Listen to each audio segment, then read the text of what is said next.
from Facebook, and if you're watching from YouTube, hi, I'm Kelly from freebiefindingmom.com. And today we're going to chat about a topic that I've gotten some questions about this past week. Oopsie, sorry about that. There we go.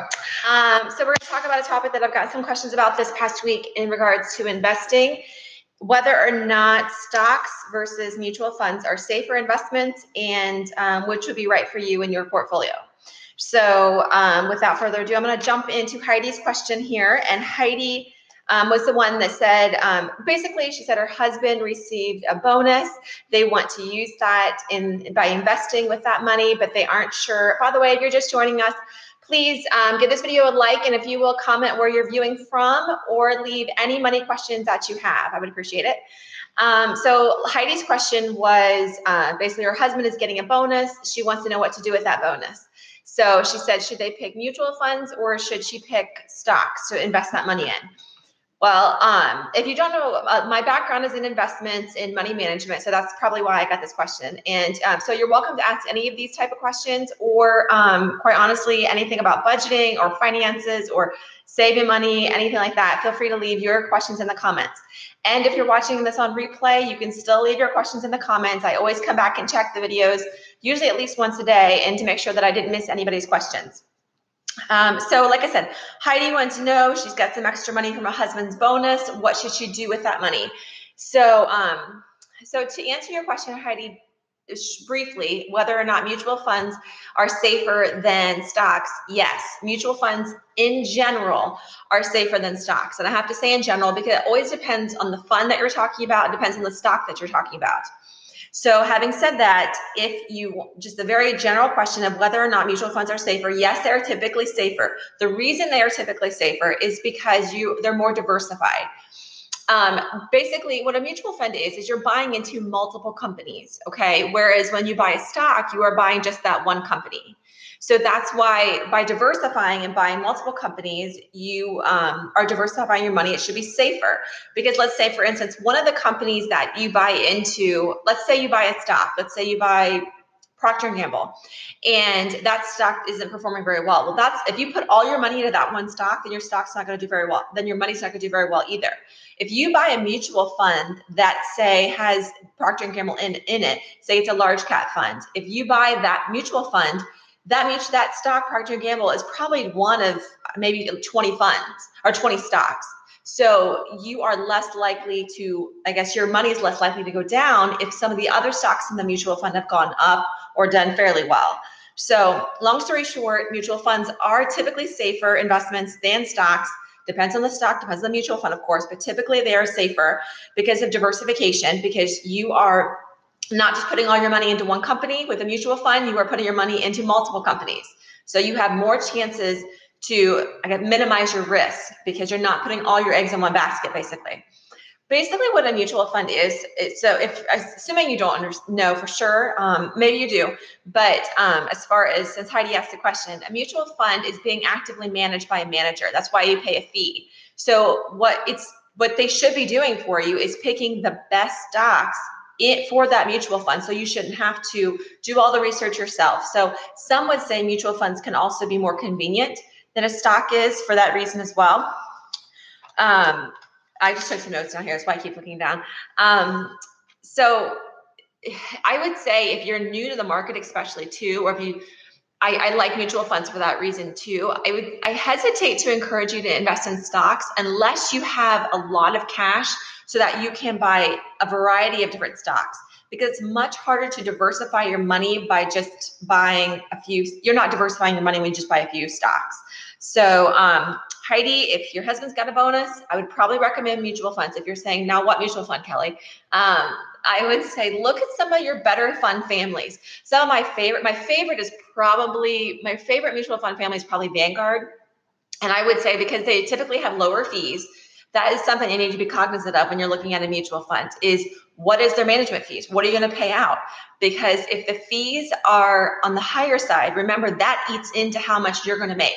So if you have, let's say you're looking at maybe two or three different mutual funds, and their performance has been fairly even, fairly similar, be very cognizant of what you're paying out in fees, because your fees are what you're going to have to pay out before you get any of your return back. So pay attention to what the fee structure is, because that eats into how much you're getting. Having said that, with mutual funds, like I said, I like Vanguard a lot. Another good fund family is Fidelity. They typically have good performing mutual funds. I would also look at like T. Rowe Price can have good funds. American funds, some of their funds can be good. I used to own some American funds. In fact, I pulled a Money Magazine article. This is the most recent Money Magazine. This was the most, I think it was the most recent edition. I got it a couple weeks ago. It's kind of gross looking because I took it to the gym yesterday. It has lots of sweat on it, but more information than you need probably. But in here was a really good breakdown of some of the biggest mutual funds. And as far as these were concerned, they broke it out by category: large cap, mid cap, small cap, and then international and balanced. And basically what they did in here is they said some of your most popular mutual funds, and meaning some of the larger funds that you would probably be investing in. And overwhelmingly, in almost every category, you're going to see Vanguard pop up, you're going to see Fidelity pop up, and American Funds showed up a few times as well. T. Rowe Price showed up a few times. So not surprisingly, those are some of the larger fund families. Their fees are usually pretty competitive, and their performance is usually pretty good. So I would start there when you do your research. When doing mutual fund research, I would look at things like Morningstar.com actually is a good place to go for mutual fund research. If you are relying on an investment advisor to help you with your mutual funds or with your investing in general, whether it's at a bank or at a brokerage house or whatever financial credit union or whatever financial institution you're going through, I would make sure that I ask them, how are they getting paid? And the reason I say that is because they could be incentivized to recommend certain funds to you or certain fund families to you. For instance, they could work in a branch where they'll say they're running a promotion on American funds. Like if you sell X amount of dollars into American funds, they'll get a certain kickback. So just make sure when you hire anybody to help manage your money, make sure that you understand how they are getting paid on your money. And so be blunt about it. I mean, it's your money, and you're paying them out a fee. So make sure you say, are you paid on assets under management? So are you paid just for how much I give you? Are you paid for my performance? So if my portfolio does well, you get a certain percentage. Understand, are you paid if you recommend a certain mutual fund to me? Make sure you ask that specifically, because I'm assuming they're going to recommend the right thing for you because it is the right thing for you. But not always is that the case. So make sure that you understand how they get paid. And I would feel confident if they say to me, I'm getting paid the same amount, whether I recommend an American fund, mutual fund to you, or if I recommend a Vanguard fund, or if I recommend T. Rowe Price or whoever to you, I'll get paid the same amount. That would make me feel good, because I would like to know that there's no incentive for them to recommend a particular fund family or a particular fund over any other one. So just make sure you understand how you're paying them and how they get compensated, basically. So Heidi, that was my answer for you. Yes, they're safer. If you want to know how to research mutual funds, go to places like Morningstar.com. You can send me a message if you have some specifically you want me to look at. I'd be happy to look at them for you.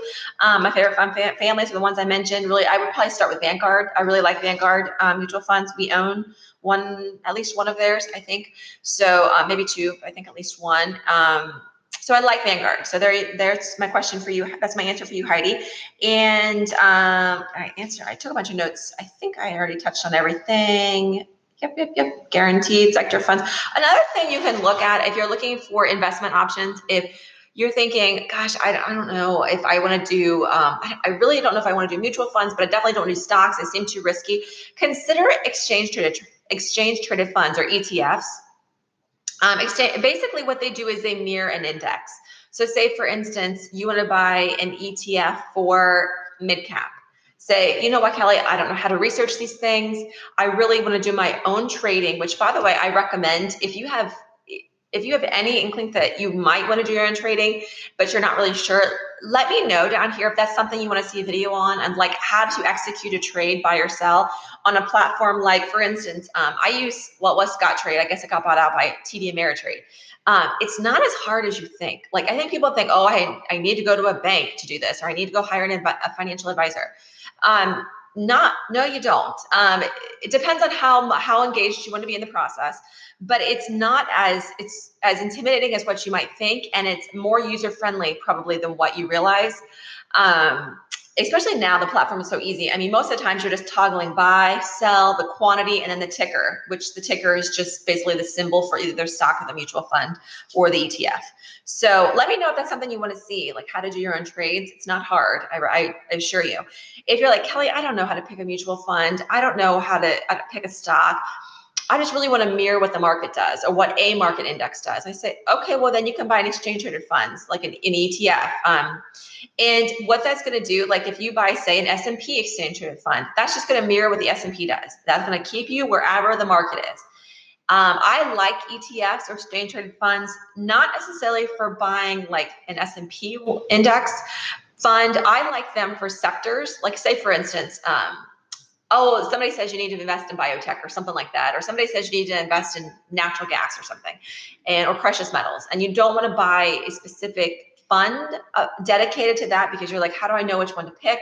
Or you don't want to buy it into certain companies because how do you know how to research something so niche like that? So I like ETFs for that reason. So I have used them when I'm buying things like a mid-cap, basically, assuming you don't know, but you may very well know. Like mid-cap is just that, like you're investing in companies that are mid-capitalization size.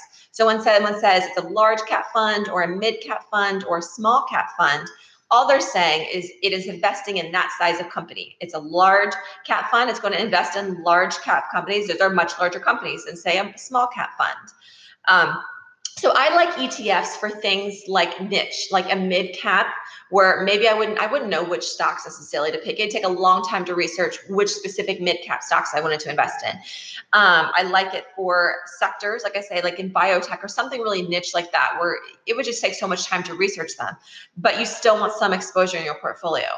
ETFs can be a great way, and they typically can have low fees. They can be a great way to also add some diversification into your portfolio. So, and those you can do on platforms by yourself too. You don't have to go to a financial advisor. If you feel like you need to because you're just really overwhelmed by it, that's different. But if you feel like, hey, I have some idea, like I know kind of which mutual funds or what type of mutual funds I want or what type of exchange traded funds I want, I encourage you to consider doing your own investing. You can save quite a bit of money doing that. Like I think Ameritrade's fund, I think it's like $7 per trade or something like that. It's pretty inexpensive. Whereas if you go to an advisor, you're obviously going to pay quite a bit more for their services. But okay, so I addressed that. I addressed ETFs. And then I wanted to touch on Jenny's question here. Jenny, this past week, kind of piggybacking the conversation we had last Friday as far as if it's your money or if it's the husband's money or whoever manages the money or works outside the home or whatnot. Jenny said that her husband considers the money he brings in as his money, and then basically making her not able to feel like she can spend any money because it's his money. He brings it into the house, and all she does is a stay-at-home mom. Which, hello, that's like the most important job ever. But I know there are people who feel this way, men too, who feel like I bring in the money, so it must be mine or something. Jenny, I'm sorry that is your situation. And I have a friend, I think I mentioned it last week, who husband feels kind of similar. And so unfortunately, you're not alone. And I think if you read all the comments on the question that I posted for you, Jenny, I think you'll see that other people mentioned that they had that experience too. I can just try to appeal to him, let him know if you were not doing this job, if you were not raising the family, if you were not raising the kids, that you'd have to hire somebody. So you are bringing in value into the family. So I would just try to appeal to him that way. And I'm sorry that that's your situation, but no, like I say, read those comments and you'll see that unfortunately it's more common than what you realize, I think. And then Sheena brought up the question this past week about mortgage rates and getting the best mortgage rate. And I kind of liken it to buying a car, and the fact that like I shop around. When we bought this house and then when we refied in the past, I've treated it the same way. You shop around for rates. And what I'll tell you is, and we had some great comments for this question as well. Thank you everybody for commenting on Sheena's question. But the best thing you can do is make sure that you are pricing out your competitors. And you can start with credit unions. And we've had luck with credit unions. Years ago, that was our first, that's where we financed house the first time. But I will say, shop around for rates, but don't just be fixated on the rate though. Make sure that you look at the whole package of what it's going to cost to get that mortgage or to refi. Make sure you look at not just the rate, but your closing costs and things like that, the total package, because some people, they may let you, give you a phenomenal rate, but their closing costs are going to be absurd. So make sure that you shop around and compare them against each other and let them know that you're doing that. Sometimes that can incentivize them if they want the business bad enough, they may actually change their rate in order to get your business. So if you're getting 4.25 here and you're getting, 4.25 here and 4.5 here, let the guy over here know at 4.5, like I got 4.25 already over here. Your closing costs may be better. Would you maybe consider doing 4.25 and then keeping your closing costs the same? So try to use them to use each other to negotiate to get a better overall deal. So not just the rate, but the rate and the closing cost are something that you really want to look at. So with that being said, we chatted about our mutual funds. I want to make sure I touched on that. Check out the latest money article for some of the best mutual funds in each category. If you want to know what they list as some of the better funds in each category and you don't have a copy of the latest money magazine, leave a comment or message me. I'll be happy to let you know which ones they recommend. And but again, like if you do any sort of research for the category you're looking for, I would say some of these names will pop up because they're popular and they're some of the best performers. I would also say be aware of the fact that, they're also some of the best performers. So yeah, make sure you do your research and look on Morningstar.com. And if you're wondering, where do I start with mutual funds? Like, should I buy a small cap? Should I buy a large cap? It depends on how much money you have that you can invest right now. I mean, in general, I would probably say start with like a large cap growth if you have a long time for retirement. And then as you get more, funds available to do more investing, then you can branch out to maybe I want to do a small cap this time, or maybe I want to do a mid cap, or maybe buy a balanced fund. Balanced funds can be just that. They can have equities and sometimes they can have fixed income in them too. And fixed income is just bonds. So, let me know if you guys have more questions about those specifically or about your specific question. I'd be happy to address it because this is the kind of stuff I could talk all day about, but I don't want to bore you because I understand that not everybody loves this stuff as much as I do probably. So I addressed Heidi's question, Jenny, and then Sheena, and then I wanted to give a highlight to today's Kroger Free Friday download. If you shop at any Kroger affiliate stores, today's download is that bottle of Core Hydration. So be sure to click on that coupon today, and you have a couple weeks, I think, to actually get that freebie. So that was that. And then also, if you will, do me a favor, and if you get a chance, head over to YouTube and follow me on YouTube because I'm putting out videos every week now. The one I just put out this past week is a homemade face moisturizer recipe. And I really love it, actually. It is so super simple to use and to make. And quite honestly, if you don't already use essential oils, I encourage you to kind of look into them. I've mentioned them before, but they are a great way to make all natural products, not just beauty, but also household cleaner products that for so much cheaper than what you would buy in stores. So check out my face moisturizer video. It just went up this past week over there on YouTube. Also, this next week, I will get that credit video out. I taped a credit video over a week ago now about how to improve your credit score. And I'm doing the final edits for that. That will be out. Like I say, that will be out this week. It should be out up on YouTube. So head on over to YouTube, click subscribe. Hi. Oh, hi. Click subscribe. Hey, Safie. Hope you're doing well. And be sure to follow me on YouTube over there. And then the other thing I want to mention is if you're not already following us on Instagram, go ahead and head on over to Instagram. And it's kind of, Instagram is a fun place right now because we're sharing a lot of behind the scenes kind of things of what we're doing. It's more, the way I treat Instagram is it's more of a personal platform. So if you share, I share more personal videos and that sort of things over there. So follow on Instagram if that's of interest to you. So I hope that we addressed your questions today, Heidi, Jenny, and Sheena, and keep your questions coming in as far as your money questions, whether it's about saving money or budgeting or money management. Keep emailing me if you want, or leaving comments here on the video works great too. And without further ado, I hope you have a wonderful weekend, and thank you so much for tuning in.